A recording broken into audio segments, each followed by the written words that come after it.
వేసవి కాలపు బైబిల్ శిక్షణా తరగతులు ఉపయోగపడతాయని సాయిబాబా నగర్ క్రీస్తు సంఘం సేవకుడు బిఏ ప్రసాదరావు అన్నారు.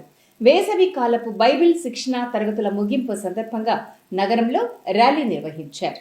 సాయిబాబా నగర్ క్రీస్తు సంఘం ఆధ్వర్యంలో వేసవి కాలపు బైబిల్ స్కూల్ చివరి రోజును పురస్కరించుకుని సాయిబాబా నగర్ చర్చి నుంచి కొండారెడ్డి బురుజు వరకు ర్యాలీ నిర్వహించారు.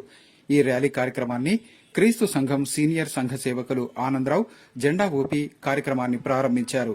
ఈ కార్యక్రమంలో క్రీస్తు సంఘం సీనియర్ సంఘ సేవకులు రాజు తదితరులు పాల్గొన్నారు. ఈ సందర్భంగా వారు మాట్లాడుతూ ఈ కార్యక్రమం పిల్లలు వేసవి కాలం సెలవులలో శిక్షణను చక్కటి మార్గాన్ని అవలంబించేందుకు ఉపయోగపడిందని తెలిపారు. యేసుక్రీస్తు చూపిన మార్గంలో నడవటానికి 10 రోజుల పాటు ఈ శిక్షణా కార్యక్రమాన్ని నిర్వహించామని తెలిపారు.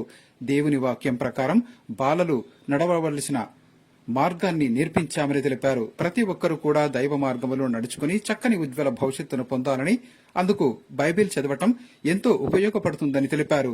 ఇవి ఇవాల్టి సిటీ న్యూస్ అప్డేట్స్. రేపు ఇదే సమయానికి ఇలాగే కలుద్దాం. అంటే వాచింగ్ సిటీ న్యూస్.